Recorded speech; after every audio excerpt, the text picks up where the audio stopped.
correspondiente al jueves de la semana en curso, jueves 25 de julio del año 2024.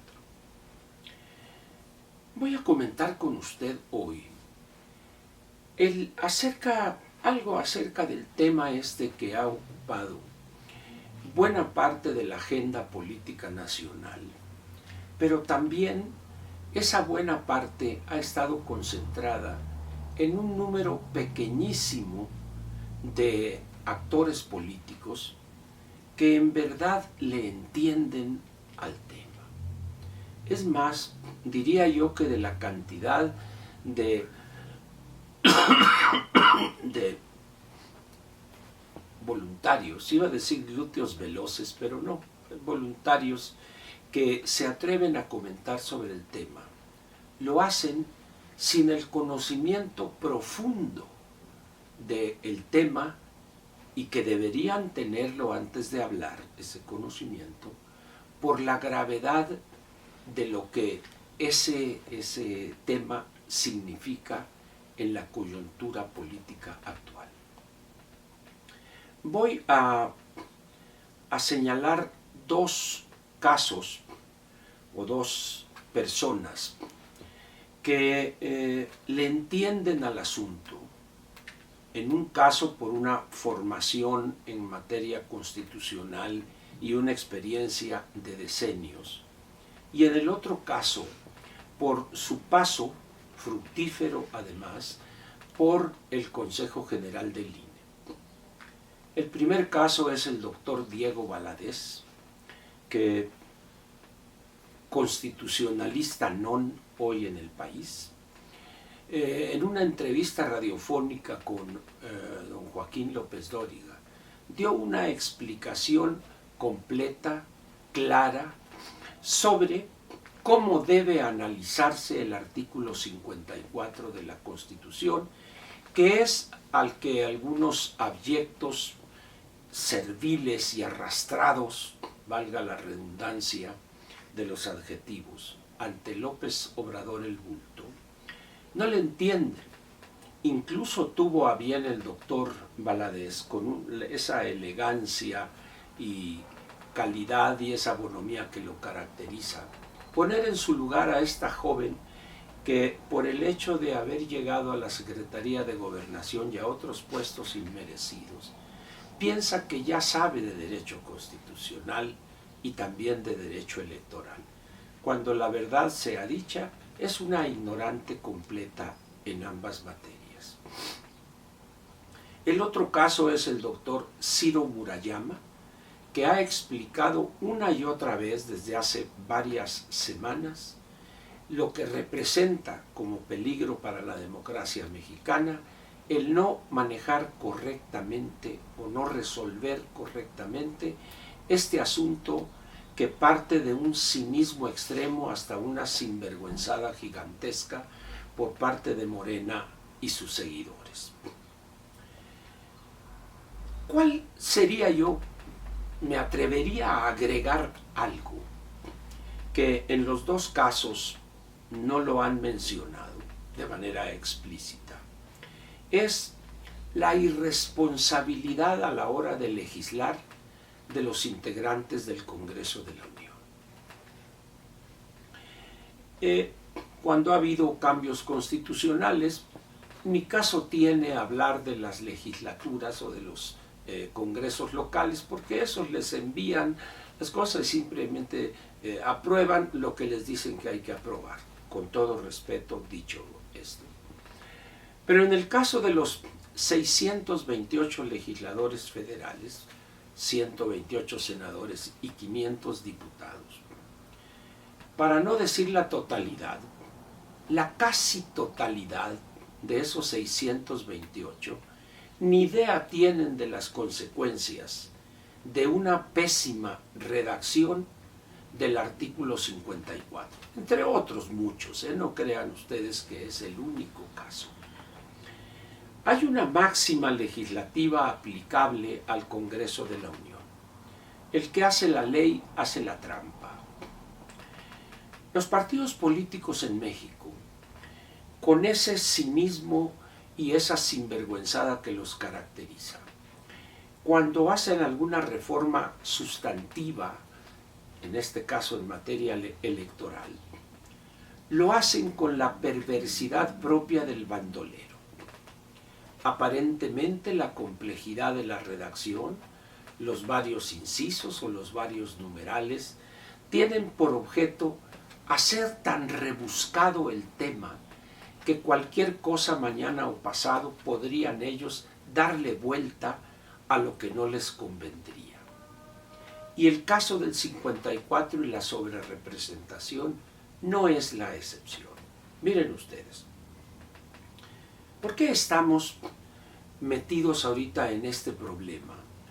Que, como dije, poquísimos entienden y todavía menos están dispuestos a decir la verdad sobre lo que debería hacerse y por qué razón. Pero en esta cosa de los partidos, yo le preguntaría a usted, no importa de qué partido sea usted militante o simpatizante, ¿acaso la dirigencia de ese partido donde usted está afiliado o simpatiza se ha tomado la molestia de explicar de una manera clara, con términos sencillos, lo que significa realmente el artículo 54 y las consecuencias, dichas en buen cristiano, no para especialistas? No. Ni Morena, ni el PT, ni el Verde, ni el Movimiento Ciudadano, ni el PAN, ni el PRI, y pues el PRD ya ni existe, ¿verdad? ¿Por qué razón? Porque los responsables de la causa primigenia, de la causa original de esta situación en la que estamos, fueron ellos mismos o legisladores de sus mismos partidos cuando se legisló al respecto. En estas condiciones, pues, podemos interpretar, y ahí está el problema en México.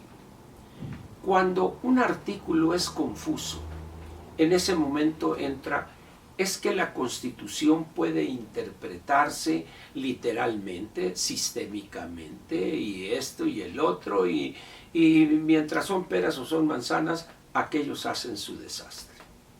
Fíjese usted,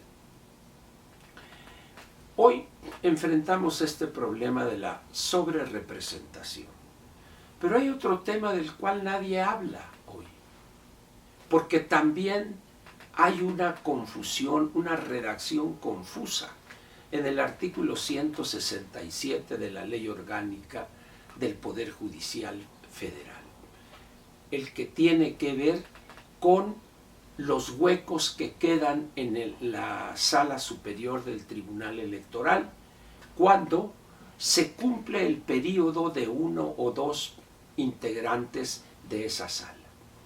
De repente por allá aparece un señor Felipe de la Mata y que dice no, con el mismo don Joaquín López Dóriga, no, don Joaquín, eso ya está resuelto, la ley, el artículo lo dice. No es cierto.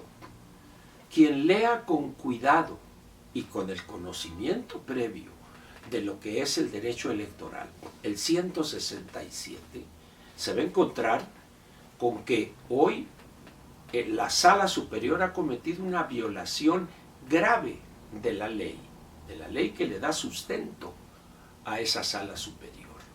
¿Por qué?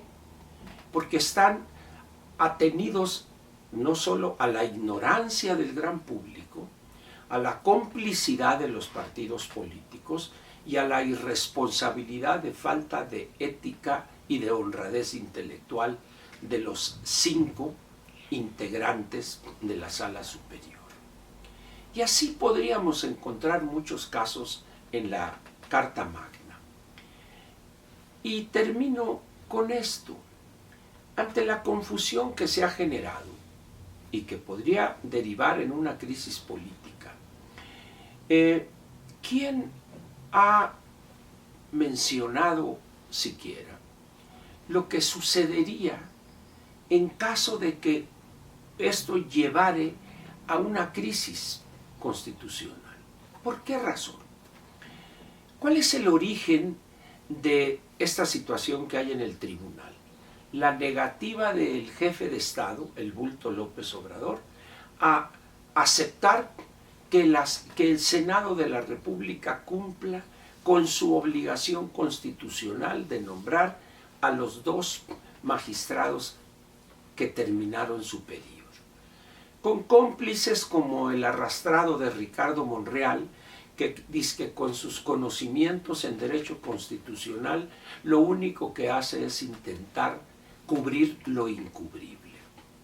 Y luego tiene usted el caso de estos lacayos de López Obrador que se atreven a decir estupideces como esta.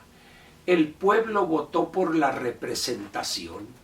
¿El pueblo? ¿Y votó a favor de la sobrerepresentación?